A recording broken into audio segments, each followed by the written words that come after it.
Bienvenue si vous nous rejoignez, place à l'édito qui aujourd'hui s'intéresse au début des concours directs de la fonction publique 2016 qui enregistre un nombre trop élevé de candidats, environ 1 million par rapport donc au nombre de postes disponibles, 11 537 cette année. Alors je reçois pour en parler M. Ismaël Ouedraogo, bonjour notre éditorialiste. Bonjour Roland, bonjour à tous et à toutes. Et puis on va à l'entame de cet édito souhaiter une très bonne chance à tous les candidats, même si on sait que tout le monde ne pourra pas être finalement recruté par la fonction publique. Alors votre regard sur cette situation?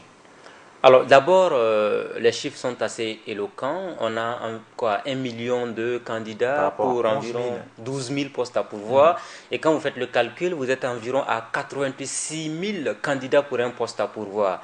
À la limite, pour ceux qui sont friands de tout ce qu'on pourrait qualifier de magie et autres pourront vous dire naturellement qu'il faut être un magicien, il faut être un génie ou bref, il faut être un crack tout simplement pour pouvoir décrocher un poste parce que si vous avez 86 000 candidats pour un poste, c'est assez énorme. C'est vrai que quand on regarde l'évolution constante des chiffres au niveau des concours de la fonction publique, on est appelé à se poser des questions, même si dans le fond, il y a lieu tout de même de relativiser ces chiffres parce que vous avez 1 million de candidats. Ce qui serait bien, certainement pour les années à venir au niveau du ministère de la fonction publique du travail et de la sécurité sociale ou encore même de l'éducation nationale, c'est de faire un travail qui puisse permettre de savoir qui sont ceux-là qui ont fini leurs études, ceux qui ont par exemple fini les études supérieures dans les universités publiques ou privées, qui sont à la recherche d'emploi, ceux qui à un moment donné ont abandonné les cours peut-être après avoir obtenu le BEPC ou le bac après parce qu'il y a eu certaines conditions sociales qui n'ont pas permis de poursuivre les études, et également les élèves et les étudiants, parce que quand vous faites le calcul, vous allez vous rendre compte que c'est 1 million de candidats. Il y a un bon nombre tout de même qui continuent les études. Je pense notamment aux élèves.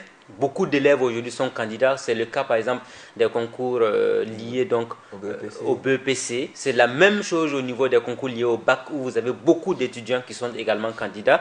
Donc quand vous faites le point, vous allez vous rendre compte que les 1 million ne signifie pas forcément qu'on n'a que 1 million de chômeurs. On a beaucoup d'élèves et d'étudiants qui sont actuellement donc des candidats aux différents concours de la fonction publique. N'empêche que c'est une vraie préoccupation de savoir que les gens sont impérativement donc à la recherche d'un emploi permanent au Burkina Faso. Et pour beaucoup, malheureusement, l'emploi permanent, c'est la fonction publique, chose que nous particulièrement, nous pensons que ce n'est pas forcément l'alternative. Alors, certains jugent le privé de pas stable. Parce qu'on se dit, on va au privé avec un salaire qui n'est pas toujours garanti, souvent il y a des retards. En tout cas, suite à toutes ces préoccupations, les gens se disent, eh bien, vaut mieux se loger dans la fonction publique. Là, au moins, on a droit à des prêts, on a droit donc à toutes, je dirais, ces indemnités-là qui pourront nous permettre d'assurer un lendemain meilleur. En partie, ceux qui pensent ainsi ont raison, en partie, je dis mais juste en partie, parce que vous savez que dans les pays développés, il y en a qui vous diront toujours l'État c'est le problème. Dans les pays anglo-saxons notamment, on vous dira toujours les jeunes font tout pour éviter de travailler pour l'État parce que l'État ne paye pas très bien, ça c'est le premier élément. Deuxième élément, dans le privé, les gens sont nettement mieux payés que dans la fonction publique et puis les évolutions, il y a trop de soucis à ce niveau. Souvent même on a l'impression que ceux qui cherchent impérativement à travailler pour le public là, ce sont les gens qui préfèrent la facilité. Vous savez, il y a des gens aujourd'hui qui ne peuvent pas travailler dans le privé. Quand vous êtes quelqu'un qui est, je dirais, foncièrement fonctionnaire, eh bien, des gens qui sont habitués au retard, aux absences répétées, des gens qui aiment toujours s'expliquer sur un moindre événement. Je prends l'exemple banal, s'il pleut un matin, quand vous arrivez dans l'administration publique, vous allez trouver que pratiquement tous les bureaux sont vides. Dans le privé, ce n'est pas le cas. Il y a un laisser-aller dans le public qui fait que beaucoup de gens préfèrent aller se retrouver là-bas. Il y en a qui, dans la fonction publique, ne sont plus opérationnels. Et quand vous regardez aujourd'hui toutes les tares de la société burkinabé, on en retrouve la plupart au niveau de la fonction publique. Pourquoi? Parce que vous allez vous rendre compte que ce sont les fonctionnaires de l'État entre eux-mêmes qui se torpillent. Je prends des exemples que je peux vous donner naturellement. Vous avez des fonctionnaires qui se retrouvent à l'intérieur du pays qui ont des problèmes de reclassement. Il y en a qui gagnent des concours professionnels rien que pour leur permettre d'avoir des avancements, avoir des salaires conséquents et tout ça.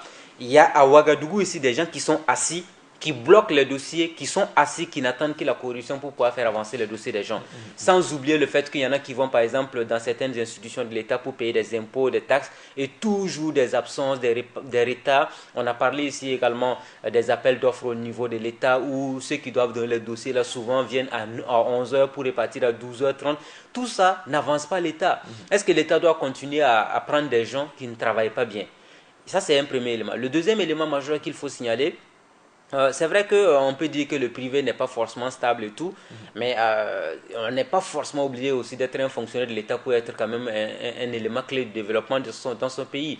Si vous regardez le programme politique sur lequel le président du Faso Roch Kaboré a été voté, il a clairement dit qu'il allait créer sur les 5 ans donc 650 000 nouveaux emplois. Ça veut dire que si, quel que soit ce qu'il fera, il ne va pas aller au-delà des 650 000 emplois. C'est une réalité, c'est également une preuve que ce n'est pas l'État qui va employer tous les Burkinabés, tous les jeunes Burkinabés. C'est le secteur privé qui doit être le moteur de la croissance dans ce pays.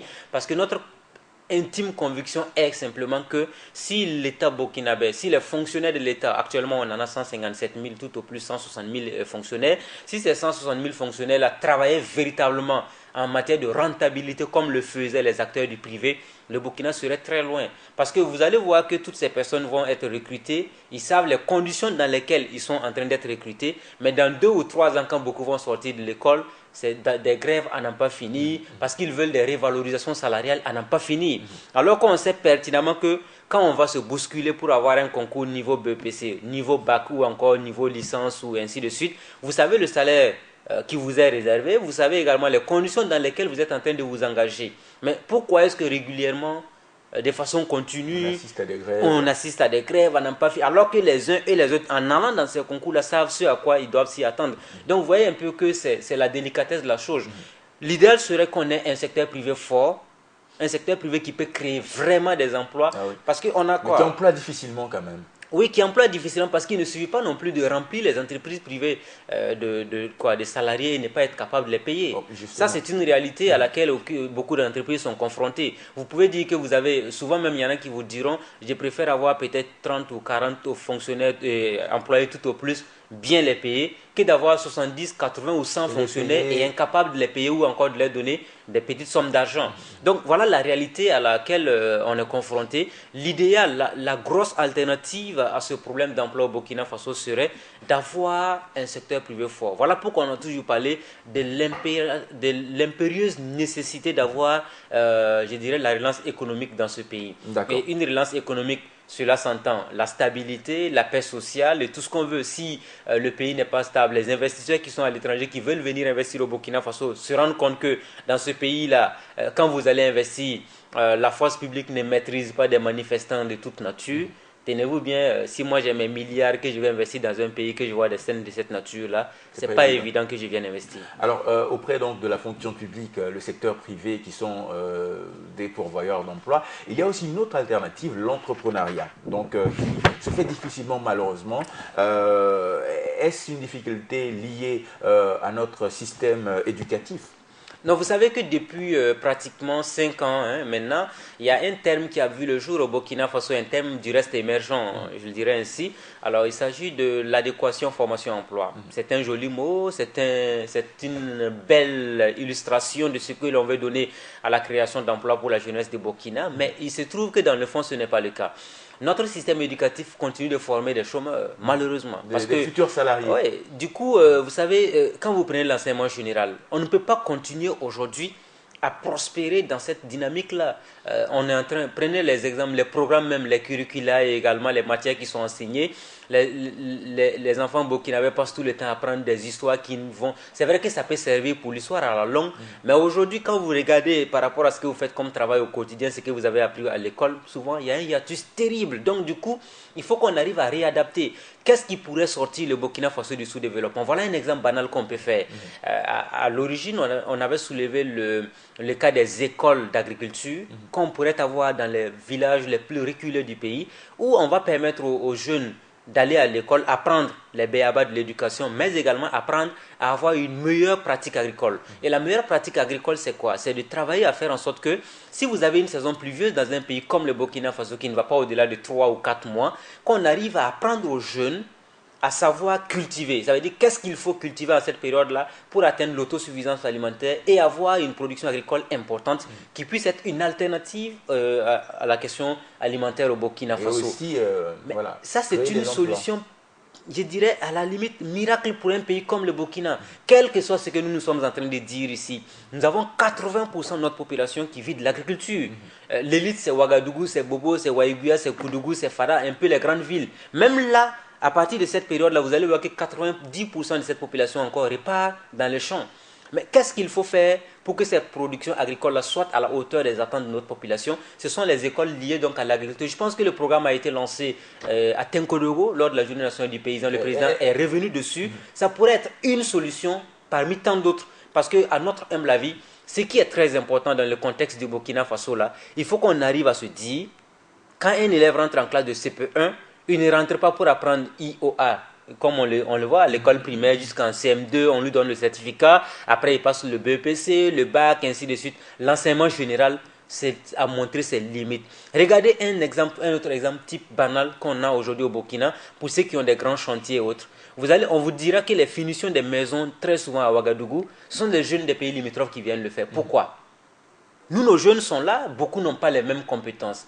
Vous allez voir que les carreaux, les plafonds et autres, tout ça, on préfère souvent dire il y a des jeunes de tel pays limitrophe du Burkina Faso qui viennent pour faire le travail parce qu'ils sont bien formés dedans. Nous aussi, on doit commencer à nous dire il faut qu'on arrive à apprendre ces béyabas à nos jeunes parce que le Burkina est un vaste chantier. Oui, mais et ce chantier-là, ce sont les jeunes de ce pays qui doivent le est-ce que réaliser. la jeunesse, elle est prête à s'investir donc dans ce genre d'initiative quand on sait que aujourd'hui, passer un concours ou devenir enseignant du primaire, mais voilà, c'est l'alternative pour avoir quelques sous à la fin du mois. Oui, c'est regrettable de savoir. Hein, oui. Il est regrettable de savoir aujourd'hui que beaucoup vont à l'enseignement, pas par vocation, mais par manque d'opportunités. C'est triste parce que l'éducation vaut mieux que ça. D'accord. Voilà. Donc, ce que je voudrais dire tout simplement, c'est que quand on vous dit que les jeunes sont prêts à s'engager, oui, ils sont prêts à s'engager. Prenons tout simplement une rue dans un quartier de Ouagadougou où il y a beaucoup de jeunes qui n'ont pas d'emploi et qu'une entreprise vient pour ouvrir les voies pour faire un bitume. Quand on veut recruter les mêmes jeunes de ce quartier pour les apprendre à faire le travail, ils ne seront jamais